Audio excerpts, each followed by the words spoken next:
Este é o programa Debate Brasil, produzido pela AEPET, Associação dos Engenheiros da Petrobras, e transmitido para todo o país por uma rede de TVs comunitárias e outros canais de televisão.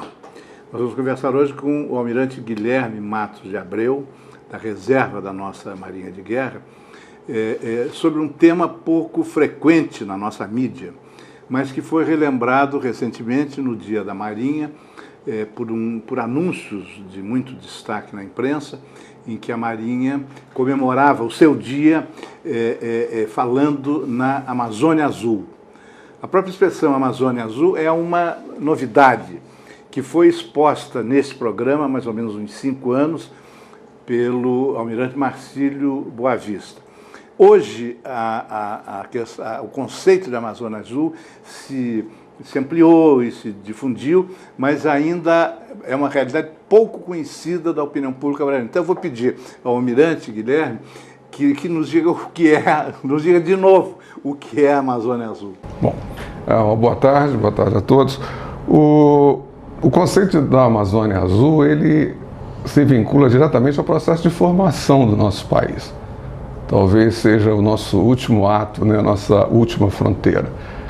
Quando nós vemos o processo de construção desse país, essa proeza que é o Brasil, eu digo que é proeza porque nós estamos entre os 10 mais, as 10 maiores economias, as 10 maiores populações, entre população, as 10 maiores em dimensão territorial, né? E até um espanto que não tenha se fragmentado como a antiga América Espanhola.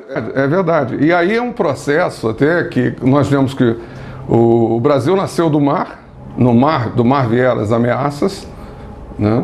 Mesmo no processo, ao longo do processo de colonização. Mas foi um processo construído com muita garra, com muita visão de futuro. As nossas fronteiras terrestres foram estabelecidas ainda na gestão do Barão do Rio Branco, quando ele ficou à frente do Itamaraty entre 1902 e 1912.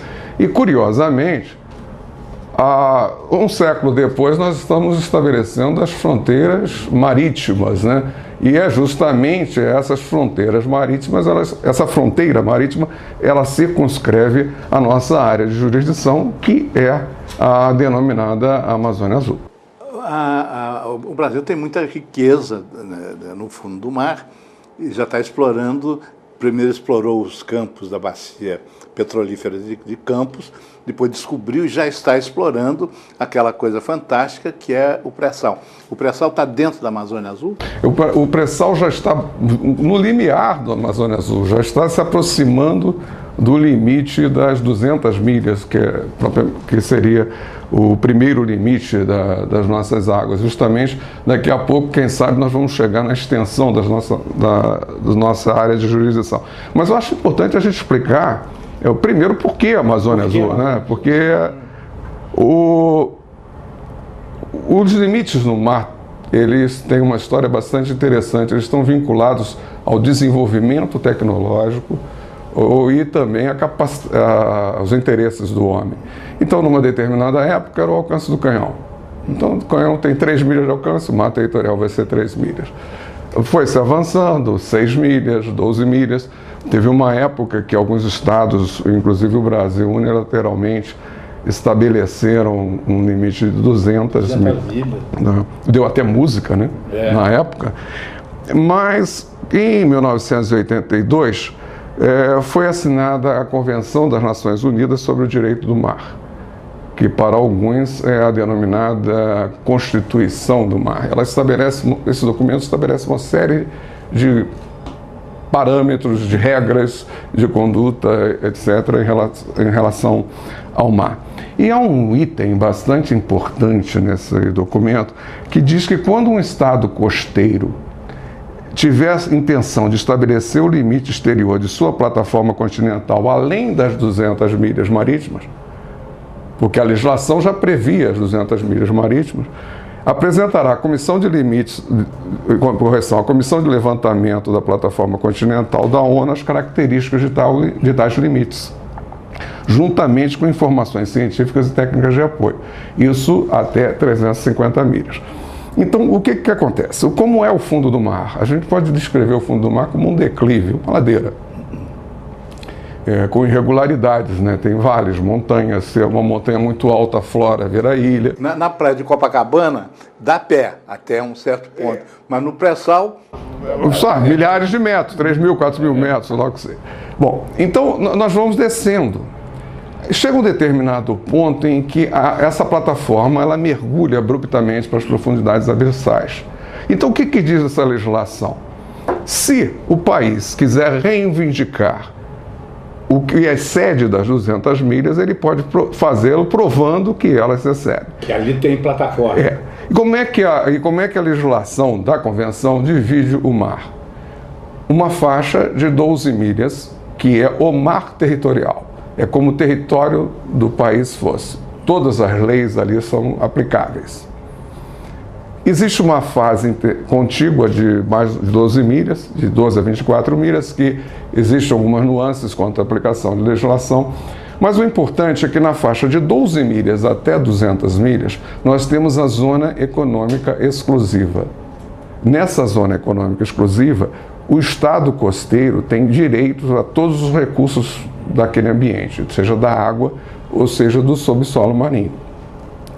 Se essa plataforma se estender além das 200 milhas e o país provar que essa plataforma se estende, obviamente com dados científicos, ele pode reivindicar também o direito ao uso do subsolo marinho. Nas 350 milhas. Até as 350 milhas. Bom, quando ocorreu em 1982 a assinatura do tratado, o Brasil planejou, né, como é que ele ia fazer esse desenvolvimento. Aí fez um trabalho de pesquisa bastante acentuado, com Marinha, Petrobras, comunidade científica, e nesse trabalho se delimitou os limites exteriores dessa plataforma continental. O trabalho foi apresentado à ONU, o Brasil reivindicava, além das 200 milhas, uma área em torno de 900 mil, um pouco mais de 900 mil quilômetros quadrados. Esse trabalho foi apresentado à ONU. O resultado parcial já retornou. A ONU acatou, né, uma faixa em torno de 700 e poucos mil quilômetros quadrados e fez algumas perguntas, alguns questionamentos em relação à área remanescente. Isso está sendo estudado para ser reapresentado. Então, foi um trabalho bastante importante, né? Bom, aí a história é interessante porque a convenção entrou em vigor quando o 60º país assinou a convenção, em 1994. E a partir dali, em 10 anos, os países tinham que apresentar a sua reivindicação. O Brasil foi o segundo país a fazê-lo. E fez em 2004 dentro do limite, mas vários países não apresentaram os trabalhos. Aí o trabalho foi prorrogado. Melhor dizendo, o prazo de apresentação dos trabalhos foi prorrogado. E isso criou uma oportunidade, porque nós passamos a ter o know-how de fazer esse levantamento e começamos a assessorar outros países a fazê-lo, ou seja, prestando serviço a outros países, né? E hoje vários países estão recorrendo ao Brasil. Quanto mais isso se espalhar, mais certeza pode ter o Brasil de que vão respeitar. Porque a nossa proposta, ela tem uma vantagem, ela é relativamente incontroversa, porque nós não temos nenhum país do lado oposto reivindicando. O que não vem do outro lado são os países africanos, que são muito distantes. Então, nós não tivemos problemas. E com quem que a gente tinha que se acertar? Com os nossos vizinhos. A França, por causa do território de ultramar francês, que é a Guiana, e o Uruguai, no sul. O Brasil se acertou com eles, então a nossa proposta foi relativamente incontroversa. Quer dizer, não há risco de alguém querer contestar os direitos do Brasil, por exemplo, sobre o pré-sal? Não, o pré-sal, não, porque o pré-sal ainda está nas 200 milhas, né? Isso aí já era incontroverso. O que a gente achar depois das 200 milhas que seria o problemático, né? Que poderia ser problemático. Existe realmente uma cláusula na convenção, mas quanto ao uso quando um país não reivindicar e não usar os seus direitos, tem que ceder a outros a outros países. Existe realmente uma cláusula nesse sentido, mas não é o nosso caso, porque nós estamos marcando a posição. Nós estamos dizendo que aquilo ali é nosso. E o fundo do mar é muito rico. Eu estive na Namíbia, por exemplo. Na Namíbia se minera diamante do fundo do mar. Diamantes no fundo do mar. Bom, a Namíbia fica assim numa linha reta, na altura de... Mais ou menos... A Namíbia fica ao sul de Angola, não é? Fica ao sul de Angola. Angola, África do Sul. Fica um pouquinho assim, acima do Rio de Janeiro, em termos de latitude, provavelmente. Né? Então, é interessante, né? Quer dizer, assim como tem diamante lá, pode ter diamante por aqui? Vem vários minérios. Tem existe uma quantidade muito grande de material, que inclusive alguns já prospectados, que podem ser de interesse, né? Do nódulos polimetálicos. E o nosso mar, ele oferece uma quantidade enorme de oportunidades ao brasileiro. Bom, já que ele passou a ser chamado de Amazônia Azul, ele é tão rico ou mais rico que a Amazônia Verde? A área é semelhante. E foi daí que, em 2004, o comandante da Marinha, no instante que se apresentou a reivindicação na Organização das Nações Unidas, ele fez um artigo, e nesse artigo ele fala que era uma Amazônia, era uma área equivalente, tão rica quanto aquela, e mais desconhecida dos brasileiros, como a Amazônia Verde também foi durante certo tempo. Fazer uma comparação entre a riqueza potencial da Amazônia Verde e a riqueza potencial da Amazônia Azul? Eu acho que, em termos de riqueza potencial, elas poderiam ser consideradas equivalentes. Mas a grande diferença que tem é que hoje o Brasil é tão dependente da sua Amazônia Azul que, se houver uma ação na Amazônia Azul adversa, o Brasil para. Como parou durante a guerra. Na Segunda Guerra Mundial, nós tivemos o episódio dos afundamentos dos nossos navios, mais de 30. Teve um único submarino alemão que, em uma semana, afundou, talvez o que afundou, ele afundou cerca de 5 navios. Ele matou 600 pessoas. E o Brasil parou. Parou porque nós não tínhamos linhas de comunicação. Hoje em dia, eu acredito que até nós somos muito mais vulneráveis, né? Existe uma norma que diz que a sociedade, à medida que evolui, ela fica mais vulnerável ainda, né? E é o caso. Praticamente todo o petróleo que é produzido no Brasil ou sai do mar ou sai de locais próximos ao mar. E é transportado por mar. E é transportado por mar. Então, nós já vemos aí uma vulnerabilidade bastante acentuada. E ainda tem o tráfego mercante. Mais de 90% das nossas importações e exportações fluem pelo mar. Sim, o senhor mencionou o período da Segunda Guerra Mundial, o afundamento de navios brasileiros. Além disso, quer dizer, o comércio internacional foi truncado de tal forma que o Brasil passou a ter racionamento, tem o racionamento de gasolina, trigo. Né? É verdade, se usava gasogênio. Né? E o pão era feito de farinha de arroz. É interessante que isso não faz muito parte da memória da população. Mas isso tem a ver com a Constituição do Brasil daquela época, né? A população era basicamente rural, muitos analfabetos. Então, só as comunidades urbanas é que sentiram o problema, né? E foi um problema de desabastecimento bastante sério. Eu estive no interior de Minas Gerais, em Pirapora, e eu conheci uma história bastante interessante. Na época da guerra, como não se conseguia, era perigoso se trafegar no mar, né? Quando o governo teve que mandar tropa para o Nordeste, ele mandava de trem para Pirapora. De trem? De trem para Pirapora. Em Pirapora embarcava nos barcos do Rio São Francisco, que até hoje ainda existe, o Benjamin Guimarães, um deles, e ia até Petrolina, até lá em cima, e depois de trem até Recife, para evitar o perigo dos torpedeamentos. Sim, e como a Marinha Alemã tinha muita informação sobre a navegação brasileira, graças à ação de uma coisa chamada Quinta Coluna, a ação a espionagem alemã, com a colaboração de alguns brasileiros culpados de crime de traição nacional. Os alemães sabiam muito bem o que estava sendo carregado naqueles navios. se há um navio carregado de tropas, é um alvo indefensável para um submarino, ou tinha defesa? Não, naquela época nós praticamente não tínhamos nenhuma defesa anti-submarino, principalmente no início da guerra. A Marinha, ela começa a operar já em patrulha de guerra desde o seu início, desde antes desse torpedeamento. Mas nós naquela época estávamos de maneira geral, as Forças Armadas estavam sucateadas. E quando estourou a guerra, foi um problema muito sério. Com o passar do tempo, nós recebemos material novo americano. E com isso se conseguiu fazer uma escolta, melhor dizendo, prover escolta aos vários comboios que se realizavam naquela época, né? Foi um trabalho bastante pesado. Eu conheci alguns veteranos, as narrativas deles, porque como os meios eram poucos, eles viravam direto, eles chegavam no porto e já estavam saindo para um outro comboio. Foi um trabalho bastante pesado que eles fizeram. Nós vamos ter que fazer um intervalo agora, mas eu já deixaria uma pergunta para quando retomarmos a nossa entrevista.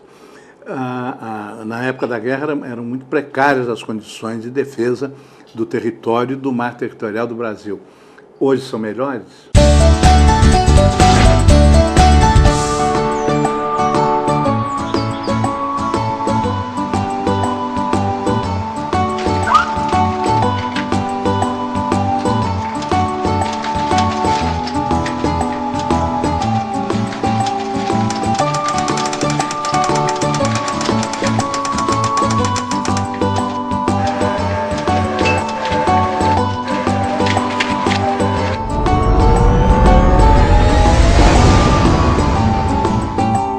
Devemos oferecer recursos mais humanos aos nossos aposentados? O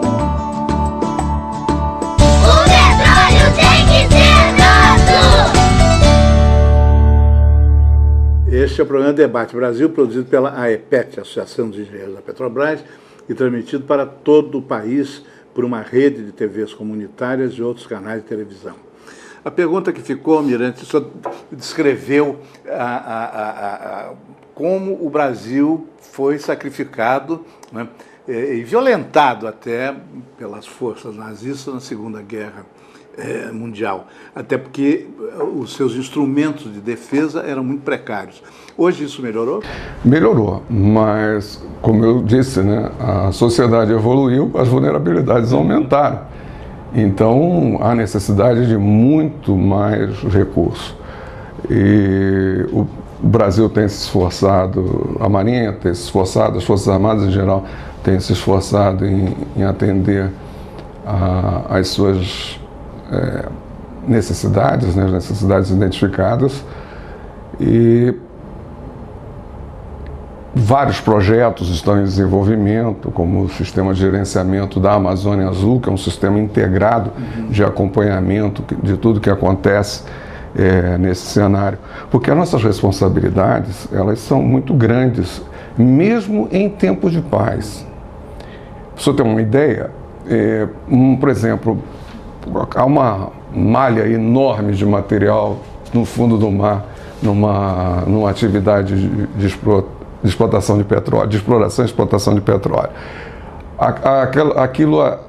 A vida marinha aderente se fixa nesses componentes, né? No casco das plataformas, nos dutos, etc. Atrás dessa vida marinha aderente vem os peixinhos, atrás do peixinho vem o peixão, atrás do peixão vem o pescador. E não se pode permitir que um pescador pesque dentro da área de uma plataforma, porque corre risco. Nós tivemos na década de 60 a famosa Guerra da Lagosta, quando pesquisas... Pois é. Então, existe... isso eu estou falando do pescador nacional, né? Não é nem do pescador da Guerra da Lagosta. Mas, então, o que acontece? Tem que haver patrulha. Tem que haver patrulha constante. Tem que haver preocupação com poluição, para cumprimento da legislação nacional a respeito do assunto.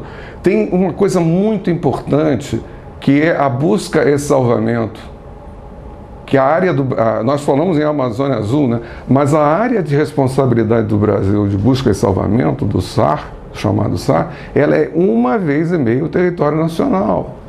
As distâncias são imensas. O Brasil talvez tenha tido consciência disso no instante que houve o SAR da Air France. Da Air France. Que caiu lá longe. Caiu muito longe, no limiar da área SAR, no Nordeste, e que foi uma operação que levou 20 e poucos dias, a mais de 1.000 quilômetros de costa.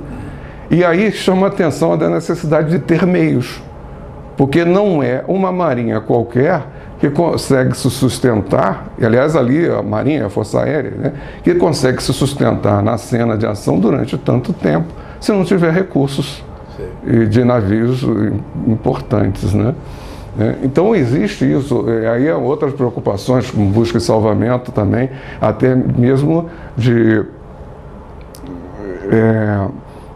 evitar que aconteça acidente. Eu não sei se lembra de um evento que teve em Santa Catarina, foi um furacão, ciclone Catarina, aquilo ali foi um trabalho muito bem feito, foi em 2004, se não me engano, que a Marinha conseguiu evacuar o mar.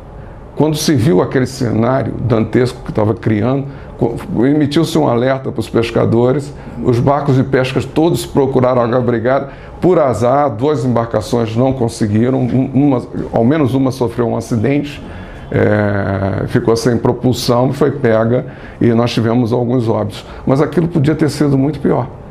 Então a gente vê que... Foi pior lá no Golfo do México, nos Estados Unidos, um nome até parecido, acho que era Katrina, né? Era Katrina, lá era muito pior, mas nós temos uma desvantagem nesse ponto, que lá eles estão acostumados a isso. Então, sim, todo ano tem. Todo ano tem. Nós não temos todo ano. Então até há aquela resistência, né, das pessoas em acudir. Mas eu tocou num ponto bastante interessante, que está fazendo 50 anos da Guerra da Lagosta. 50 anos. 50 anos. Como é que o Brasil conseguiu resolver?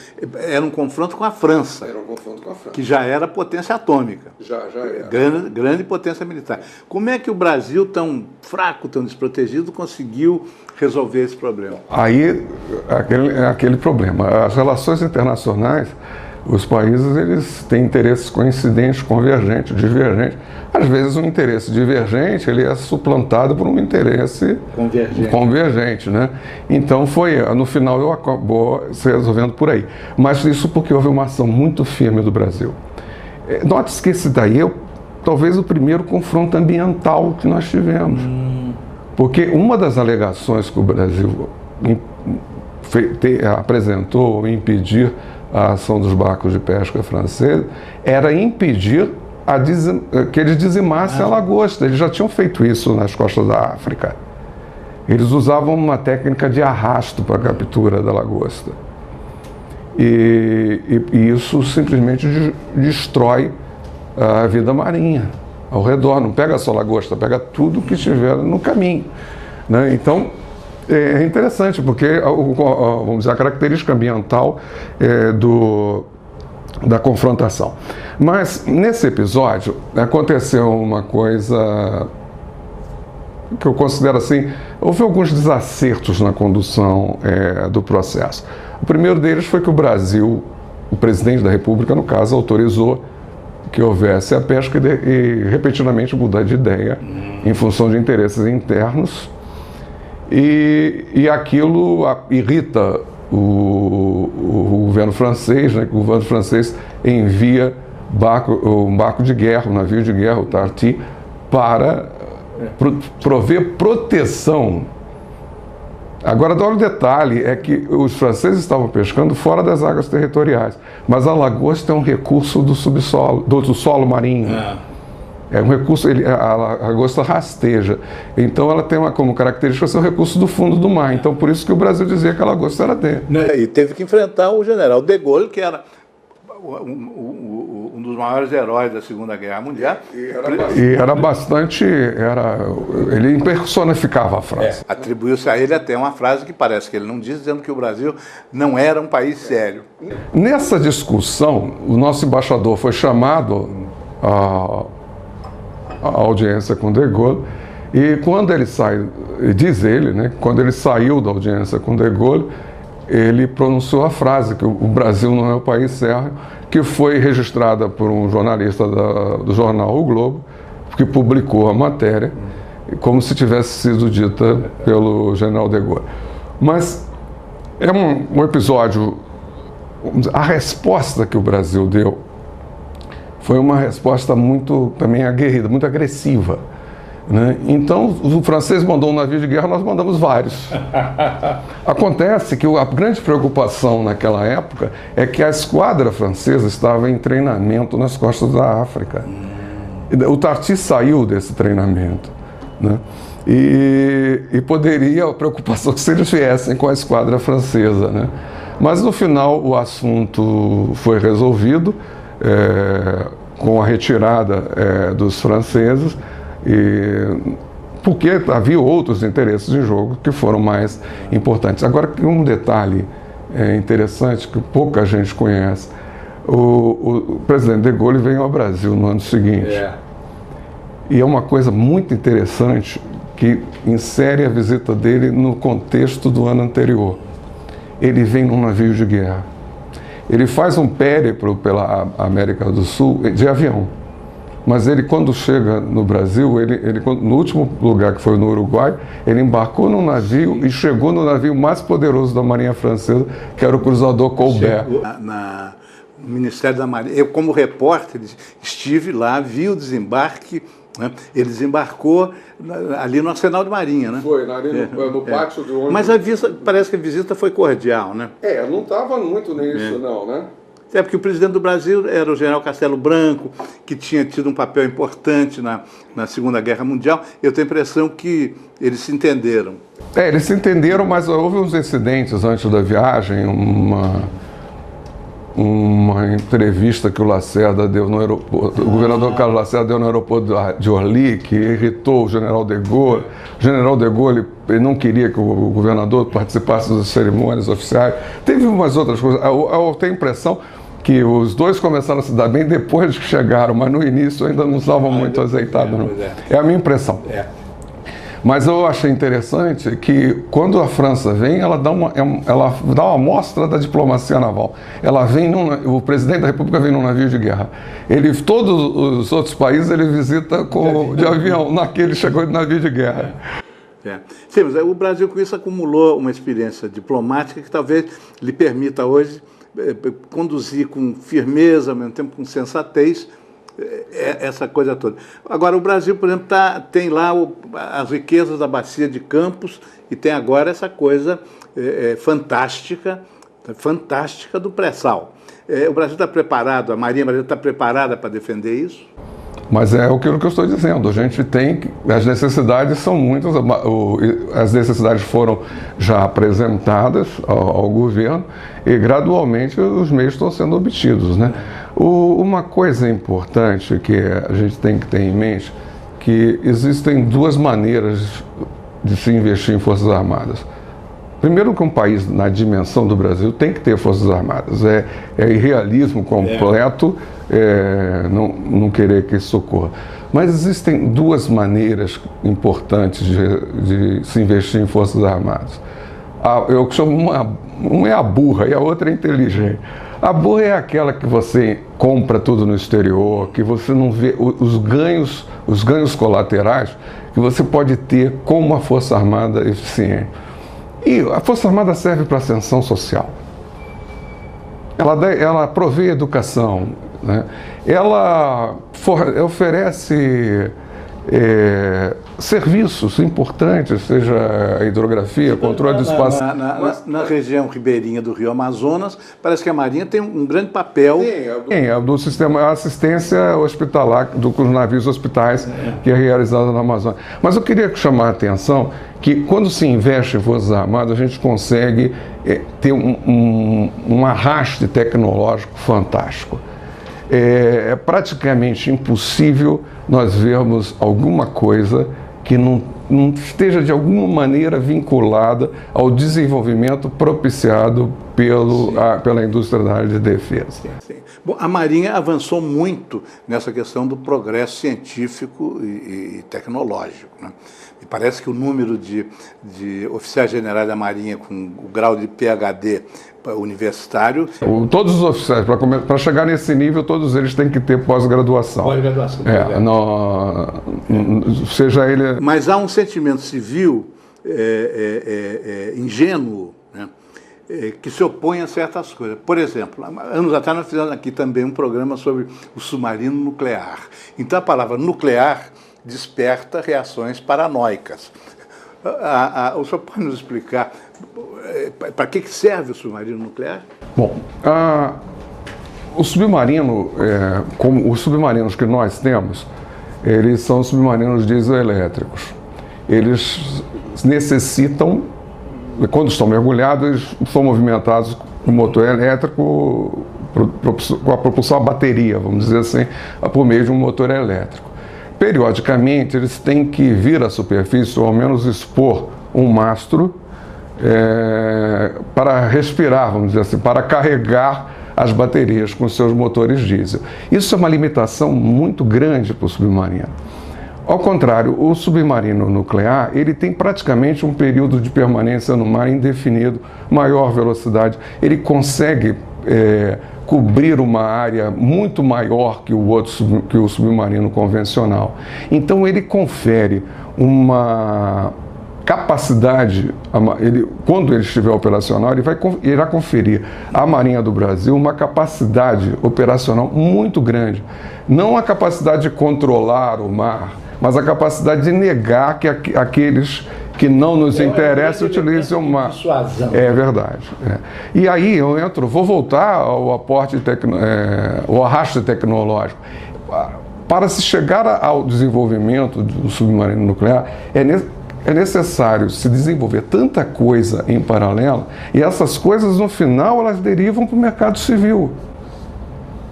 É muito difícil a gente encontrar, como eu disse ainda há pouco, alguma coisa que se use no nosso dia a dia e que não tenha a sua origem na área militar. Eu posso citar em vários segmentos. Por exemplo? Por exemplo, um exemplo bem antigo e prosaico. O mosquito da febre, o vetor do mosquito da febre amarela foi identificado num ambiente militar, no Exército dos Estados Unidos, e que mais tarde viabilizou a construção do Canal do Panamá. Foi durante a campanha em Cuba, em 1998. Eu sou exemplo na área médica, né? Um exemplo do dia a dia doméstico. O forno de micro-ondas nasceu do radar. O forno de micro-ondas também? Nasceu do radar. Do radar. Nada mais é do que uma aplicação doméstica de ondas eletromagnéticas. Uma coisa curiosa, os enlatados nasceram da necessidade logística de armamentos na guerra. No Brasil, a sardinha em lata surgiu na Guerra do Paraguai. Ah, foi? Introduzida por Conde D. Então tem uma série de coisas. A internet. Sim. Então há uma série de coisas aí em metalurgia, em miniaturização de componentes, há uma série de coisas que são agregadas na pesquisa militar que migram para a área civil. Então é muito importante que a gente tenha capacitação de desenvolver as nossas coisas, de construir as nossas coisas aqui. Nós vamos ter que fazer um novo intervalo. Eu já deixaria, voltando ao assunto do submarino nuclear, muita gente acha que o submarino nuclear é um submarino que está carregando bombas atômicas. Na verdade, ele é nuclear porque a propulsão dele é nuclear. O que significaria esse submarino nuclear quando ficar pronto? em termos de patrulhamento do litoral brasileiro, incluindo o pré-sal e os campos aqui da Bacia de Campos. Já houve um tempo que a mulher não podia sair na rua sozinha, não podia votar, não podia trabalhar fora de casa, e a mulher soube superar tudo isso. Agora chegou sua hora de vencer mais uma barreira: o medo de falar da violência que você sofre. Ligue 180, Central de Atendimento à Mulher.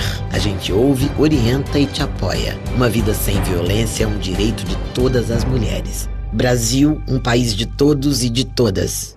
Este é o programa Debate Brasil, produzido pela AEPET, Associação de Engenheiros da Petrobras, e transmitido para todo o país por uma rede de TVs comunitárias e outros canais de televisão. Nós, no programa de hoje, começamos a discutir a Amazônia Azul e paramos no intervalo na questão do submarino nuclear, tão pouco compreendida pela opinião civil brasileira. Então a pergunta que eu lhe faço é: o submarino nuclear vai ser útil no patrulhamento do nosso litoral e especialmente do pré-sal e da Bacia de Campos? O submarino nuclear, ele tem uma capacidade de permanência no mar, de deslocamento, ou seja, ele pode se deslocar de um ponto a outro em velocidades razoáveis. Então, ele permite que, com um único submarino, se realize o trabalho de vários outros submarinos convencionais. E será um ganho, sem dúvida nenhuma, de capacitação para a defesa nacional, né? E o projeto está andando? E outro detalhe, que é o projeto está andando. A base e o estaleiro estão em construção em Itaguaí, né? Mas, no momento, construindo submarinos convencionais, com tecnologia francesa, e para no futuro começar a construir o submarino nuclear. Mas é muito importante que se diga que o nuclear dele é a propulsão. Não tem bomba. Não é o armamento, ele não é utilizado com armamento nuclear. Não, porque anos atrás nós tivemos manobras meio sensacionalistas, quer dizer, um buraco enorme que foi perfurado lá não sei onde, para acabar com o que seria o depósito de, não sei se reservas de urânio, não sei o quê. Quer dizer, muita gente acha que o Brasil construiu secretamente a sua bomba atômica.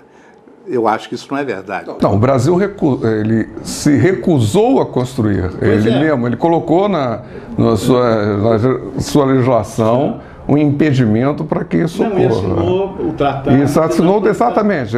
No instante que ele assinou o tratado, ele migra. Então, o submarino nuclear é apenas movido à propulsão nuclear. Depois vai haver outras aplicações dessa tecnologia? Como nós temos a usina nuclear, que gera energia elétrica, nasce de um projeto de desenvolvimento naval, né? Então, hoje, inclusive, voltou à baila novamente. Eu vi que a Rússia está oferecendo no mercado usinas nucleares flutuantes. Flutuantes? Que podem ser construídas num lugar e levadas para outro, seja para geração de energia elétrica ou então para dessalinização da água do mar, ou coisa que vale. Sim, aí tem seca no Nordeste, leva para lá. Quer dizer, estão querendo vender isso, lançaram no mercado provavelmente com interesses em algum outro país aí, né? Bom, e com essa experiência da Marinha em relação ao submarino nuclear, qual é a avaliação que se faz hoje dos riscos da energia nuclear? Porque houve o caso de Chernobyl na década de 1980, houve mais recentemente aquele caso de Fukushima no Japão. Então criou-se um pânico planetário, né? Países paralisaram seus programas nucleares. Parece que isso já foi superado. A indústria nuclear, a geração de energia nuclear, ela, em função do material que ela lida, ela trabalha com requisitos de segurança muito elevados. Agora, é uma coisa interessante, em Fukushima se falou muito, mas em Fukushima não houve, por exemplo, mortes em função da energia nuclear, né? Por efeito da energia nuclear. As pessoas morreram por afogamento. Ou por... Sim, a culpa foi do mar. Exato. Mas, como eu estou dizendo, a indústria nuclear ela trabalha com parâmetros de segurança muito elevados. E, de certa forma, oferece vantagens bastante importantes, né? Porque na medida em que o volume de material necessário para produzir energia ele é pequeno, o transporte é mais fácil, não há necessidade de você criar oleodutos para transportar energia, o combustível, no caso da usina térmica, movida a combustível ou a gás. Ela pode ficar perto das áreas de geração, de onde são necessárias. Então, tem algumas vantagens bastante importantes, né? O uso da energia elétrica gerada a partir de uma usina nuclear. O senhor disse antes que há um gerenciamento da Amazônia Azul, né? Um gerenciamento integrado, né? Como é que funciona esse gerenciamento? Existem atividades que já eram executadas, que estão sendo integradas. Por exemplo, o SISTRAN, o Sistema de Controle de Tráfego de Navios Mercantes. Ele é um sistema bastante interessante, porque todos os navios mercantes que trafegam na nossa área de interesse são acompanhados. Então, quando, por exemplo, ocorre um acidente, já se sabe qual é o navio mercante que está próximo daquele acidente e ele pode ser orientado para prestar o primeiro socorro. E isso ocorre a miúde. Ocorreu, inclusive, no acidente da Air France. Né? E, às vezes, nós, com essa possibilidade, nós poupamos recursos, porque eu me recordo, eu vou citar um exemplo prático, quando eu estava na ativa ainda. Nós tivemos um incidente com um veleiro no norte, lá no nordeste, mais ou menos na altura de Fortaleza. Esse veleiro perdeu as velas, estava navegando para Fortaleza a motor, mas não tinha combustível para chegar em Fortaleza. Ele pediu socorro. Ele estava muito longe, no nosso limite de área SAR. Nós íamos gastar um dinheiro considerável, um recurso considerável, para mandar um navio patrulha socorrê-lo, porque senão ele poderia virar um acidente de pessoal grave, né? Na época, eu me lembro que eu entrei no sistema, eu vi o navio mercante que estava nas proximidades, avisei a ele daquele veleiro estava com problema, ele encontrou o veleiro, passou umas latas de óleo diesel para ele, resolveu o problema, sem que eu gastasse um dinheiro, um recurso considerável da nação,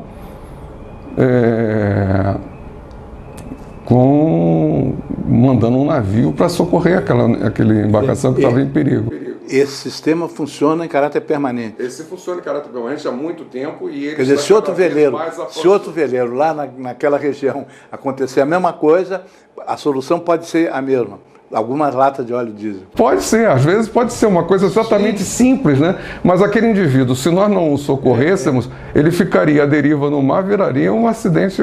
Poderia ser. Ia acabar o alimento, ia acabar a água. Exatamente, exatamente. Então, ver como é importante, às vezes, a gente monitorar isso, né?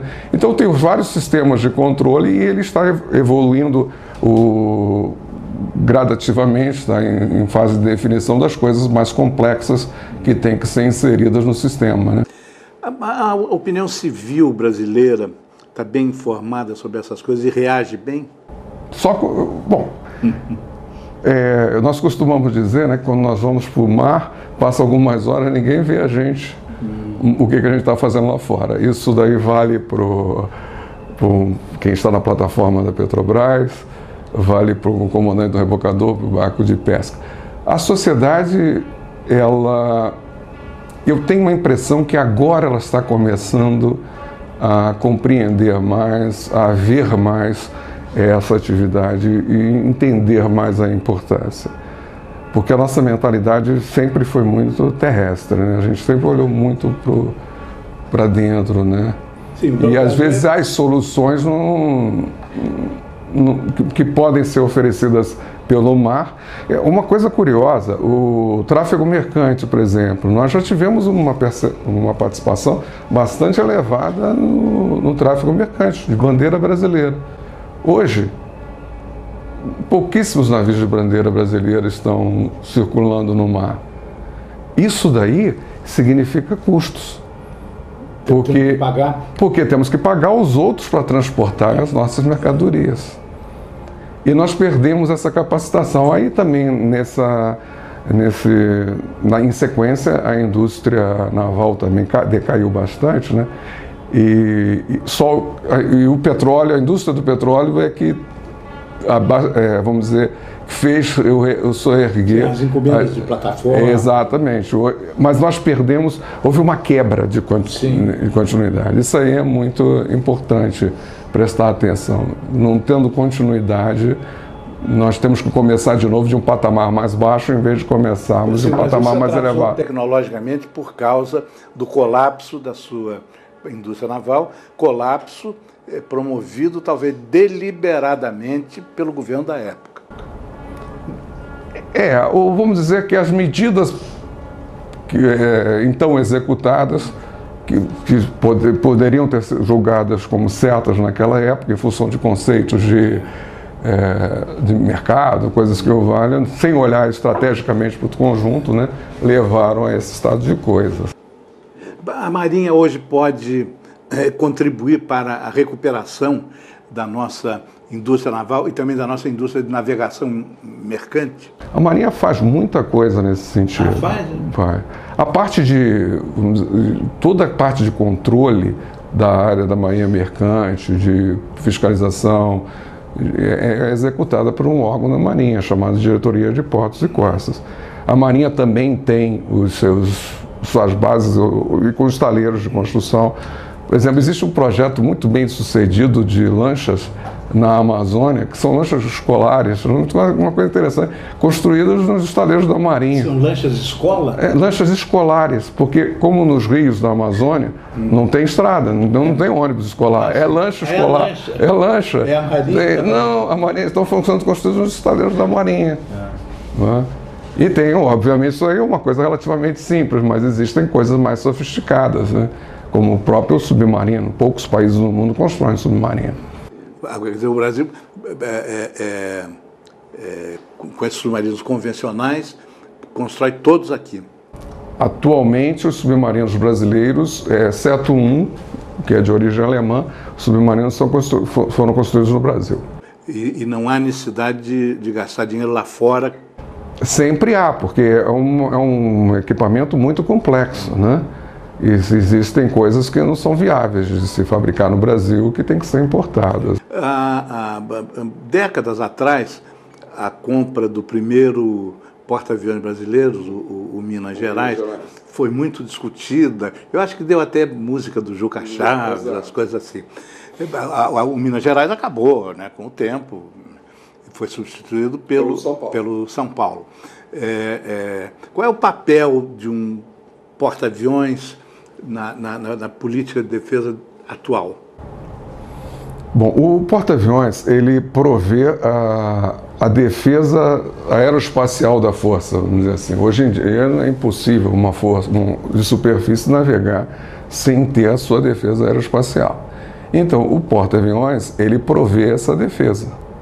Ele, com os seus aviões, ele vai impedir que outros aviões ataquem uma força naval e pode, eventualmente, também projetar o poder sobre terra, né? Quando houver necessidade. Essa é a função do porta-aviões. Examinamos já várias dessas questões.